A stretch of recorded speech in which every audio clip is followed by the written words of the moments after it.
जिंदगी में सबसे मुश्किल टाइम कौन सा होता है जब तुम अपने एग्जिस्टेंस पर सवाल करना शुरू करते हो। मेरे लिए वो टाइम तब आया जब मैंने अपना कॉलेज पास आउट किया और मैं 7-8 महीने के लिए कुछ नहीं कर रहा था, लाइक डूइंग नथिंग। मैं बस करके काम कर रहा था, लाइब्रेरी ज्वाइन करी थी और मेरे पास ज्यादा प्रोडक्टिव करने के लिए कुछ नहीं था। मेरे जितने भी दोस्त थे सब कुछ ना कुछ कर रहे थे, कोई अपना बिजनेस शुरू कर रहा था, कोई जॉब कर रहा था, कोई अपनी हायर एजुकेशन परस्यू कर रहा था। But I was just stuck at a place की जहाँ पे मेरे पास कुछ नहीं है। और वैसा टाइम जब आप अपने आप को हारा हुआ महसूस करते हो, जब आपके दिमाग में हजारों सवाल घूमना शुरू करते हैं, लाइक शायद मैं कैपेबल नहीं हूँ या I am done with this life. और बिलीव मी, वो टाइम सबसे मुश्किल टाइम होता है एक इंडिविजुअल के लिए, specially if you are a teenager या फिर आप 20-21 साल के हो।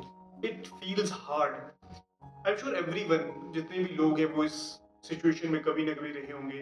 सबने कभी ना कभी इस सिचुएशन को डील किया होगा या फिर अभी भी आप उस सिचुएशन में रहे होंगे।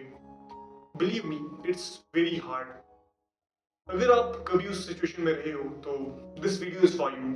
ये वीडियो तुम्हें हेल्प करेगी ना सिर्फ उसको चैनलाइज करने में, बल्कि एक बेटर इंसान जो कि अपनी एनर्जी को ओवर थिंकिंग में नहीं बल्कि प्रोडक्टिव काम में यूज कर रहा है। सो बिफोर स्टार्टिंग मैं एक डिस्क्लेमर देता हूँ कि I am not a psychologist, neither I am a motivation speaker. मैं बस एक इंसान हूँ जिसने उस चीज को फेस करा है, हु हैज बीन देयर, और मैंने उस चीज को चैनलाइज किया है, मैंने वहां से बाहर निकलना सीखा है।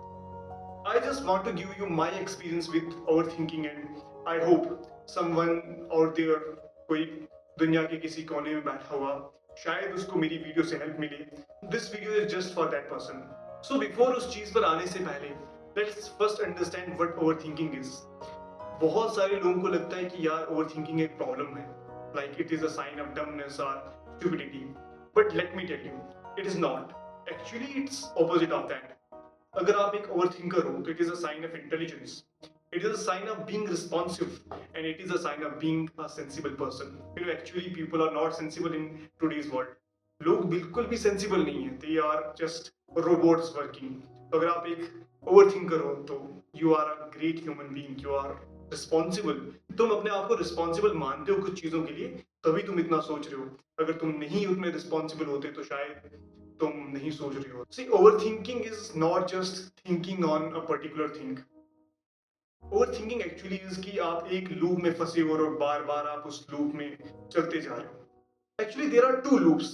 एक पास्ट का लूप है जहां पर आपने कुछ पास्ट में किया है और आप बस उस चीज के बारे में सोच रहे हो कि यार गलत कर दिया मैंने, वो शायद मैं ये करता तो शायद आज रिजल्ट बेटर होता।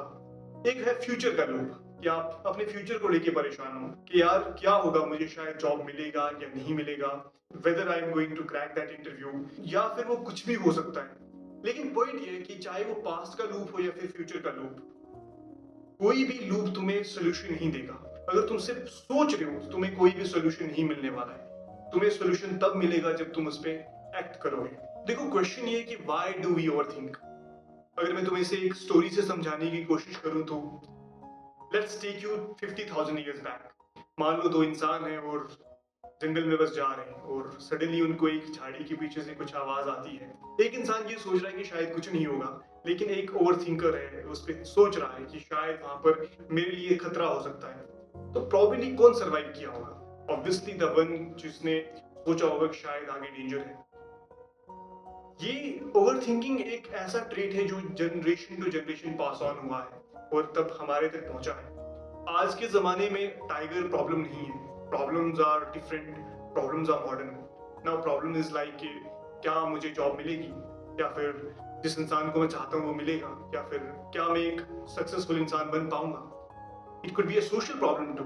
It could be a mental problem. It could be an economical problem.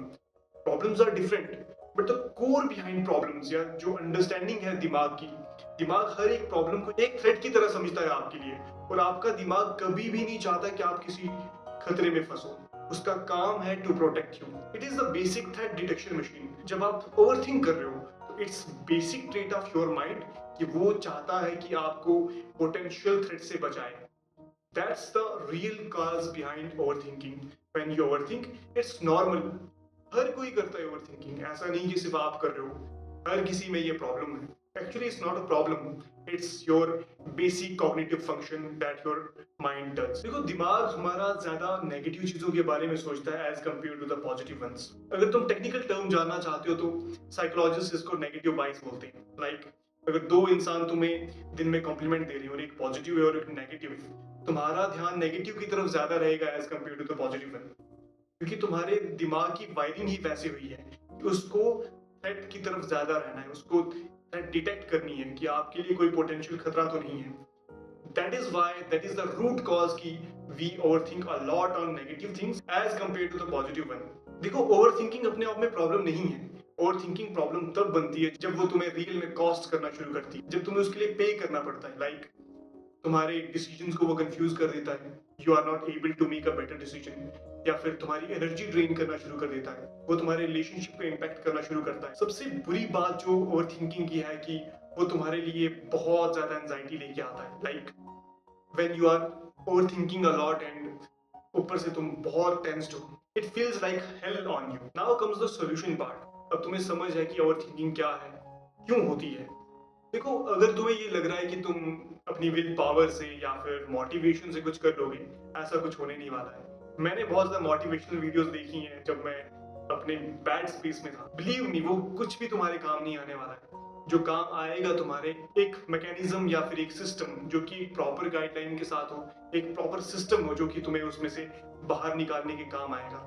I have devise a system for my self. मैं ये क्लेम नहीं कर रहा हूँ कि वो तुम्हारी हेल्प करेगा, लेकिन this system will help you कि तुम अपने लिए एक सिस्टम बना सको. तो मैंने अपने सिस्टम को 4 स्टेप्स में डिवाइड करा है. First one is actually admitting that you are overthinking.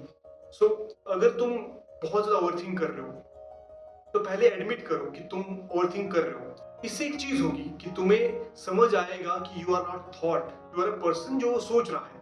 और एक्चुअली जब तुम ये करते हो तो तुम अपने आप को उस थॉट से डिटैच कर देते हो. You actually start observing your thoughts. You know what psychologist call it metacognition. It's super important step. जब तुम ये करते हो एक्चुअली तुम्हें ये समझ आती है कि whether the thought is important और नॉट. इस पे तुम इतना सोच भी रहे हो, क्या वो इंपॉर्टेंट है भी तुम्हारे लिए, तुम्हारा इतना अटेंशन डिजर्व भी करता है, या तुम बस सोचे जा रहे हो. द सेकंड स्टेप इज कि ये सोचना कि क्या तुम उस प्रॉब्लम के बारे में अभी कुछ कर सकते हो या नहीं. फॉर एग्जाम्पल, कल तुम्हारी स्पीच है स्कूल में और तुम ये सोच रहे हो कि यार अगर बुरा हो गया तो, अगर लोगों ने मेरा मजाक उड़ाया तो, you keep thinking on it again and again and again, but वो हेल्प नहीं करेगा. अगर तुमने प्रिपरेशन ढंग से करी है तो there is no point of thinking on it. जब मैंने ये सोचा कि मुझे अब अपनी यूपीएससी प्रिपरेशन छोड़नी है, बहुत दिनों तक मैं इस पे सोचता रहा कि यार छोड़ूं या ना छोड़ूं, क्या इसके कॉन्सिक्वेंसेस होंगे. But one day I realized यार what is the point of thinking on it.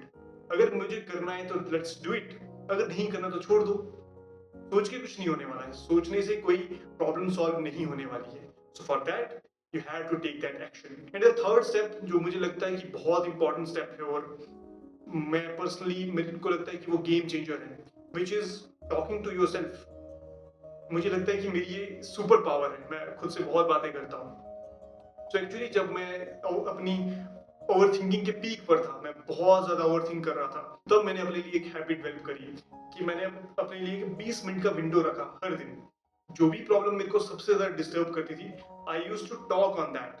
मुझे एक पर्टिकुलर टाइम पे उस पर बात करनी होती. That help me a lot. दो चीजों में, एक तो क्लैरिटी कि मुझे उस पर अटेंशन देना है या नहीं देना है, दूसरा कि वो सब मेरे अंदर से बाहर निकल रहा है. और जब एक्चुअली आपके अंदर जो इतने भी थॉट्स हैं जो एक बार बाहर आते हैं, वो आपको रिलेटिवली कम तंग करते हैं एज कम्पेयर टू अगर आप किसी से बोल नहीं रहे हो. स्पेशली उन इंसानों के लिए जो मेरे जैसे, जो अपने थॉट्स या अपने इमोशंस को जाहिर नहीं कर पाते.